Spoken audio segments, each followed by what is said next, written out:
eu sou a Ana e este é o Educação Financeira para a Vida, o seu podcast sobre finanças e espiritualidade. Meus queridos e queridas ouvintes, episódio 101, eu nem acredito que estou aqui com vocês mais uma semana para bater aquele papo de finanças e espiritualidade que você ama. Eu espero de coração que vocês estejam bem, que estejam se cuidando e que a semana de vocês seja incrível. Galera, o tema de hoje é um tema reflexivo, mas muito importante para a nossa vida e também muito especial, assim como todos os outros temas que a gente traz aqui no FV. E para contar para vocês sobre o que a gente vai falar hoje, eu vou chamar ele, o bonito e mais amado membro permanente do Brasil e do mundo inteiro, Augusto Martins. Olá, Ana Carolina, muito obrigado por esse elogio bonito. É muito bom estar com você na sua companhia. É muito bom receber novamente esta sua recepção calorosa. Aos nossos ouvintes, eu digo e repito: bom dia, boa tarde, boa noite ou boa madrugada. Você que está aí no trânsito, numa cidade caótica, nos mais de 40 países que estamos aí ao redor do mundo. E nas rádios? Ou você que está na tranquilidade de uma cidade mais serena, aproveitando o ar límpido, as vegetações. Se você está em casa, fazendo uma faxina, ou no trabalho, ou fazendo uma caminhada, agradecemos imensamente a sua audiência. Aqui que é o nosso Educação Financeira para a Vida. Gente, hoje nós vamos falar sobre pedagogia da misericórdia. E hoje vai ser meio inverso aqui na FV, né? A gente sempre fala primeiro de finanças, de economia, planejamento e depois a gente parte para a espiritualidade. Hoje, já que a gente virou aí episódio 101, a gente trouxe uma dinâmica diferente para mudar um pouco a nossa maneira de refletir por aqui. E a gente vai começar pela espiritualidade dessa vez, né, Augusto? Exatamente, né? Aqueles que estão chegando agora aqui no EFV, nós falamos de finanças e espiritualidade de uma forma como você nunca viu. Não é fundamentalista, não é proselitista, não é uma fórmula mágica que você vai ficar milionário, que vamos dar dica assim de investimentos. Não, a coisa aqui é serena, é processual, é complexa. Assim como a formação humana, ela requer dedicação, trabalho, tempo, estudo, muita reflexão, consciência crítica e engajamento. Eu acho que é o mais importante, né, Augusto? Então, por isso a gente vai começar por esse caminho diferente. Vamos inverter um pouco a ordem do habitual aqui do programa. E para você que tá chegando agora, seja bem-vindo e vai maratonar os episódios, porque tem 100 episódios aí sem falar dos minutos FV, né? E vale muito a pena. Olha, vamos falar sobre pedagogia. Certo. Bem, aqui é um espaço onde falamos de educação financeira, de uma educação para a vida. O que nos move, portanto, é aquilo que gera vida. A pedagogia, essa palavrinha grega, né? Pedagogos. Ou seja, aquele que conduz pela mão. É um tema muito importante. E falar de uma pedagogia da misericórdia a gente está questionando aqui sobre o jeito de Deus conduzir cada um de nós pela mão. Ou seja, o jeito de guiar, né? Isso, o jeito que Deus nos guia nas nossas relações. Porque essa é a grande questão, né, Ana? Crer em Deus. Que Deus? O Deus de Jesus de Nazaré. E como que eu tenho acesso a ele? Através dos relatos dos evangelhos, a gente pode experimentar o jeito de Deus conduzir as situações do cotidiano. E aí, falando especificamente do tema de hoje, olha, nós vamos estar diante de um texto onde aparece muito bem o jeito de Deus. Certo. Jesus está diante, descendo o Monte das Oliveiras, e ali numa manhã no templo, no centro comercial de Jerusalém, onde circula dinheiro, onde se faz as oferendas. Que é a capital, né, Augusto? Isso, Jesus estava ali no templo. Para quem acha que Jesus não ia para a igreja da sua época, ele estava ali. Passou a noite, sim, em oração, sozinho, no monte, mas no dia seguinte foi lá ver como é que estava as relações ali no templo. Ele que era um homem muito ligado, muito antenado, muito próximo do povo. E aí aparecem, os escribas e os fariseus tentando surpreender Jesus. Ele era o grande alvo nesse relato da mulher adúltera. Jesus é que é o alvo, aquele que o pessoal quer acusar Jesus de não cumprir a lei de Moisés. Eles aplicam, portanto, uma armadilha. Apresentam essa mulher que foi pega em adultério e diz: olha, segundo a lei de Moisés, ela precisa ser apedrejada. O que você diz sobre isso? Jesus, muito esperto, sabendo que se ele vai contra a lei de Moisés, ele é considerado blasfemo, e se ele ficar contra a mulher, ele é considerado um não Messias. E agora? Porque o Messias é aquele que promove a vida das pessoas, aquele que defende os oprimidos. Ficou numa cilada de bico aí, E é contra tudo aquele que ele estava pregando. Bem, diziam isso para colocar ele à prova. Ele se abaixou, se inclinou. Esse gesto é muito importante. Inclinou e começou a escrever com o dedo na terra. E eles continuaram interrogando ele. Então ele levantou e disse com uma voz forte: aquele que estiver sem pecado, seja o primeiro a atirar a pedra. Porque segundo a tradição judaica, as testemunhas eram os primeiros que atiravam a pedra.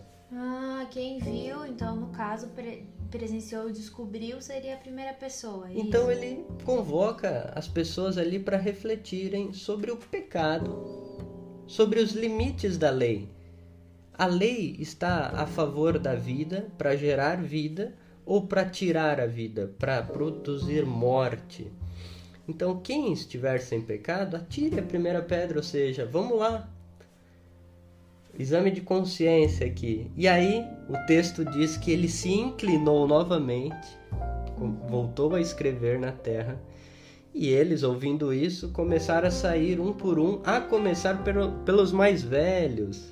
Os mais velhos aqui são os anciões, aqueles que tinham cargo de responsabilidade perante a comunidade, os líderes. Então não é à toa que ele coloca isso no texto, para chamar a atenção de que essas pessoas que eram líderes foram as primeiras a perceber e a se acusar, no caso, como não livre de pecados. E é uma liderança, pessoas, importantes da época, eram professores, pessoas ricas, de alta, vamos dizer, da alta sociedade judaica, que ensinavam pelo medo à lei, pelo medo a Deus, para ter o controle financeiro, político, social da sua época, oprimindo as mulheres, as viúvas, as crianças. Entenda, Jesus, o que está em jogo aqui, Jesus estava sentado ensinando na frente do templo. Então são dois modelos de educação, de pedagogia, uma pedagogia do medo e uma pedagogia da misericórdia, que é o que nós vamos falar hoje e como que isso tem a ver com a sua vida financeira. Bem, terminado esse relato, eles foram embora e Jesus estava a sós com a mulher. Olha só que interessante. Tendo se levantado, Jesus disse: mulher, onde estão eles? Jesus estava com a mulher, Ninguém te condenou? Ela disse: ninguém, Senhor. Ele disse, portanto, nem eu te condeno. Vai e de agora em diante não peques mais.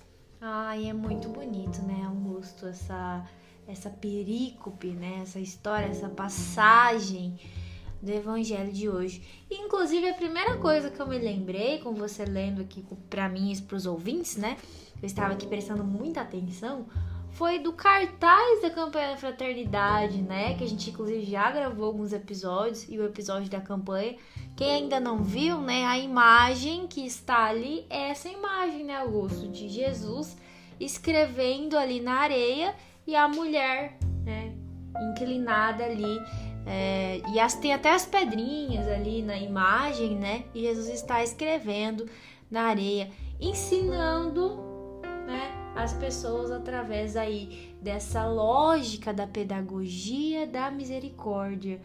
Então eu acho que isso é a primeira coisa que me chamou a atenção hoje, viu, Augusto? Que é o que a gente está refletindo aqui, né? Uma educação que gere vida, que é o que a gente faz aqui no FV, né? Sabe, Ana, esse é um tema muito caro para mim. É um tema que eu aprecio demais, porque foi o tema do meu TCC, a Teologia da Misericórdia. Eu acredito que esse é o tema que responde às angústias do homem e das mulheres do século XXI, das pessoas que vivem no mundo pós Primeira, Segunda Guerra, pós as bombas de Hiroshima e Nagasaki, pós terrorismo, corrupção, crise financeira. Eu acredito muito Covid. Nesse tema e está extremamente alinhado com aquilo que o Papa Francisco, né, bebendo as fontes cristãs de toda a tradição da Igreja e vindo, né, na esteira do Concílio Vaticano II, que foi essa grande reunião da Igreja há mais de 50 anos atrás, aonde o Papa João XXIII disse: o mundo precisa do remédio da misericórdia e não mais a severidade da lei, e não mais remédios amargos, né, duros, das condenações, isso pode, isso não pode. O mundo precisa ter contato com o Deus de Jesus de Nazaré, que é esse Deus que, na linguagem do Papa Francisco, ele não perdoa por decretos. Olha que interessante. O perdão não é um decreto, uma lei, uma norma. Você está perdoada, mulher pecadora, que humilha, né, com a bondade. Não. A misericórdia é o jeito de Jesus agir. O Papa Francisco, na entrevista que ele deu, e virou um livro, O Nome de Deus é Misericórdia, ele diz: a misericórdia não perdoa pecados. Sim. Ela é o jeito de perdoar pecados. É um método, né? Vamos chamar assim. Isso, é por isso a pedagogia. Ele se inclinou, ele olhou. Ele também não humilhou os seus acusadores. Não, porque ele poderia ter chegado gritando, né? Sai todo mundo daqui. Mesmo querendo proteger a mulher e ensinar, ele poderia ter tido uma atitude ríspida naquele momento. Né? E ele protege a vida que está ameaçada. E ele convida os acusadores e todas as pessoas que estão ali ao redor de verem se a lei está a favor da vida. E ali ele instaura a nova lei, a lei da misericórdia, a lei do amor. Entre aspas, né? Uma lei é uma norma que nasce do coração. No fundo, aqui, Ana e ouvintes, tem uma grande problemática entre a justiça e a misericórdia. Sim. Por quê? Quando se deve aplicar a lei, então? Deus é justo ou é misericordioso? E agora? E o Papa Francisco, quando ele proclamou o Ano Santo da Misericórdia... Eu lembro desse ano, hein? Eu fui na missa da Porta da Misericórdia. Ele tem ali a resposta, lendo as Sagradas Escrituras e vendo, né, a experiência que o povo de Deus faz... Nessa experiência com o sagrado, a justiça de Deus é a misericórdia. Muito lindo isso, Augusto. Eu acho que é importante a gente sempre falar sobre isso, Porque ainda hoje a gente vê as pessoas terem essa lógica desse Deus de leis e desse Deus de proibições, né? Punitivo, carrasco. Ou de que vai pela mesma linha do Deus da recompensa, né? Tipo assim, se você seguir as minhas ordens, você vai fazer parte de um clube de pessoas que vai ter recompensas e vai ter bênção, sucesso, etc., que é a teologia da prosperidade, né, fala. Caso contrário, você aí não vai ter acesso a essas coisas e você não vai fazer parte do meu filho, não vai ser meu filho, você não vai ser amado tanto quanto outras pessoas. Isso é um perigo muito grande, né? E hoje eu estava lendo aqui, Augusto, um livro dos sermões de Santo Antônio que eu tenho. Veja bem, gente, Santo Antônio, no século XIII, né? Faz muito tempo já que escreveu. Gente, é um livro muito grande, mas é muito legal. Tem várias reflexões. E a reflexão de hoje, do quinto domingo da Quaresma, que foi escrito no século XIII, como eu falei, Santo Antônio traz algumas coisas que tem muito a ver com o que a gente está falando. E são muito legais, que é o seguinte, ó. Ele tá falando justamente sobre essa questão das leis, né?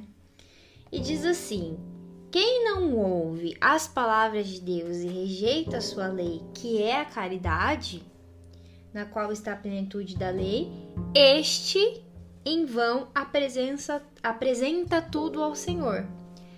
Numa palavra, ele diz no final: todas as nossas obras são inúteis em relação à vida eterna se não forem perfumadas com o bálsamo da caridade, ou seja, se não tiver caridade. Durante esse texto, né, porque Santo Antônio ele usa as próprias escrituras para explicar as escrituras. Então ele vai explicando com várias passagens, inclusive do Antigo Testamento, sobre essa questão das leis, e tá dizendo que não adianta nada a gente insistir nessas coisas se o que tiver motivando isso não for a caridade, ou seja, o amor, ou seja, a promoção da vida. Então eu achei muito legal, viu, Augusto, que tem tudo a ver com o que a gente tá falando hoje, e é uma coisa que foi escrita há tanto tempo atrás, é uma reflexão muito antiga. Então, Ana, olha, o Santo Antônio e todos os grandes santos da história, né, sempre ressaltam justamente essa experiência da misericórdia. Uhum. E acredita que nas minhas pesquisas ali para o TCC, quando eu estava terminando o curso de teologia, me baseando no livro do Walter Casper, do Cardeal, um livro muito bom, A Misericórdia, Condição Fundamental do Evangelho e a Chave da Vida Cristã, ele diz que os grandes tratados sobre Deus, de teologia, gastam páginas e páginas falando dos atributos divinos, como Deus é justo, todo-poderoso. E sobre misericórdia, fazendo uma pesquisa, ele detectou que tem poucos parágrafos. Então, para falar da justiça, do poder de Deus, se discorre mais de 50 páginas. E ele diz, portanto, falta uma conversão dos teólogos, e o Papa Francisco então faz essa exortação. Precisamos repensar toda uma teologia, toda uma educação a partir da misericórdia. E é por isso que a gente está aqui nesse bate-papo, nesse podcast. Como atualizar um tema tão interessante como finanças e espiritualidade sob a luz da misericórdia? E aí entra a questão das mulheres. Pois é, né, Augusto? Porque nessa história que você trouxe pra gente do Evangelho, a mulher aparece como uma figura central, né? Simbolizando o povo oprimido, as pessoas que estavam oprimidas ou marginalizadas naquele tempo, né? Para quem não sabe, as mulheres eram consideradas coisas, inclusive, né? Não eram consideradas pessoas. E Jesus vem ali para mostrar que toda a vida é digna e importante. E a mulher entra como centro nessa passagem, nos mostrando a importância de não esquecermos disso nunca. Por quê? Hoje ainda, a gente tem muitas dificuldades com essa questão da figura feminina no mundo. Então as mulheres, todo mundo sabe, a gente já fez vários programas aqui, escutem inclusive, falando sobre Santa Clara, exemplos de mulheres, as mulheres hoje, né, as políticas públicas, que nós temos que lutar muito para ter voz, representatividade em todos os espaços. As mulheres trabalham muito mais e ainda ganham menos, sofrem mais preconceito no mercado de trabalho. Tem a questão dos abusos, tem a questão da maternidade, que são motivos de preconceito. Então, a gente tem que entender que sempre é prudente, sempre é necessário a gente estar falando disso, né? Aqui ela representa, e a gente fala das mulheres, mas todas as pessoas marginalizadas. E dentro de um contexto de economia e de educação financeira, quando a gente pensa pedagogia da misericórdia, eu acho muito importante a gente pensar em primeiro momento que o sistema econômico que a gente vive hoje, ele não tem misericórdia nenhuma. Ele é pautado pelo alto interesse, né? Pela competição. Então, né, olho por olho, dente por dente, e salve-se quem puder. É isso. Então, a gente não encontra dentro da lógica do sistema misericórdia para com as pessoas que necessitam, que estão marginalizadas. Ana, mas não existem vários projetos como o FV? Sim, lógico, mas a gente está falando da lógica do sistema econômico. E o convite desse texto, da campanha da fraternidade, o convite do podcast de hoje, de pensarmos numa pedagogia de misericórdia, é justamente a gente ir repensando a maneira com que a gente vive e como a gente enxerga a economia e as relações financeiras, sabe, Augusto? Eu acho que isso é um tema que às vezes o pessoal fala, mas a gente tá falando disso ainda. Sim, quanto mais a gente fala, mais perto a gente vai estar de mudar essa cultura. É uma formação contínua, né? Sabe, Ana, você falando, né, do valor das mulheres na tradição joanina, da qual esse evangelho que nós lemos faz parte. A tradição joanina é João, né? Isso, de João, essa literatura, né, do evangelho segundo João, há indícios ali nos estudos de que existiam na comunidade de João, então nessa comunidade que escreve esses relatos dos evangelhos ali, as mulheres eram diaconisas, eram líderes da comunidade, porque veja bem, a mulher samaritana do poço, ela se torna a primeira apóstola divulgando. Nós encontramos o Messias, ela teve experiência com Jesus. Lembremos de Maria Madalena, sim, que não é a adúltera pega em flagrante adultério. Verdade, existe confusão, né? A Maria Madalena é aquela mulher da qual Jesus expulsou 7 espíritos maus. Ela começa a seguir Jesus após esse evento e ela é a primeira apóstola da ressurreição. Ou seja, as mulheres na tradição joanina são líderes, são protagonistas. É Maria Madalena que vai falar para Pedro, para os apóstolos, eu vi o Messias, ele falou comigo. E tanto que eles não acreditaram no começo, né, Augusto? Porque era ela, né? Demorou um tempinho para eles acreditarem, mas ela foi a primeira a testemunhar, né? E sabe, Augusto, pensando aqui na questão da educação financeira, hoje a gente vê, principalmente aqui no Brasil, que é onde a gente atua e onde a gente está, muitas mulheres, mães solo, sendo chefe de família, que é o que a gente chama de administrar mesmo a renda da casa, o orçamento e tudo mais, têm encontrado muitas dificuldades. E não são tão... É o que fala da economia do cuidado, né? O trabalho delas não é evidenciado, não é colocado na lógica do sistema como algo importante. É como se fosse, como a gente viu ali, marginalizado. Mas é uma coisa fundamental para que a economia funcione. E essa lógica do mercado financeiro, né? Eu acho que tanto das pessoas que trabalham com o mercado financeiro, como as pessoas que estão nesse mercado, né, investidores e tudo mais, a gente vê poucas mulheres ainda.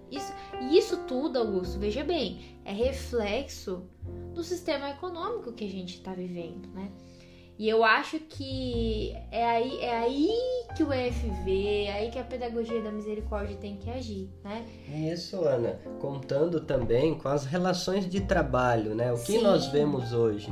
Assédio, exploração, dupla, tripla função. Sim. Então aquela mulher, ela já ganha menos, ela faz mais de um serviço, é explorada, mal remunerada, não valorizada. Isso tudo é uma pedagogia da morte, daqueles que acusam aquela mulher, né?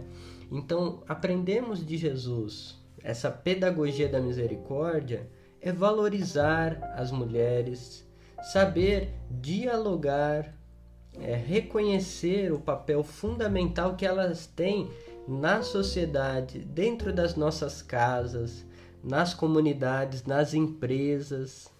E a educação financeira, Augusto, pode ser a expressão dessa pedagogia para as mulheres, que é o centro do evangelho de hoje, mas também para outras pessoas que estão marginalizadas do sistema econômico, no sentido de que leva esse conhecimento para as pessoas, para que elas saibam quais são os direitos dela, para que elas tenham mais liberdade de escolha, né? A gente pega as mulheres, por exemplo, ainda existem muitas histórias, muitos relatos de violência, porque a mulher tem uma dependência financeira, ou a mulher que passa por uma situação de divórcio, que não sabe administrar a sua renda, não sabe nem quais os seus direitos, porque sofreu violência patrimonial, o companheiro não deixava ela saber o que a família tinha.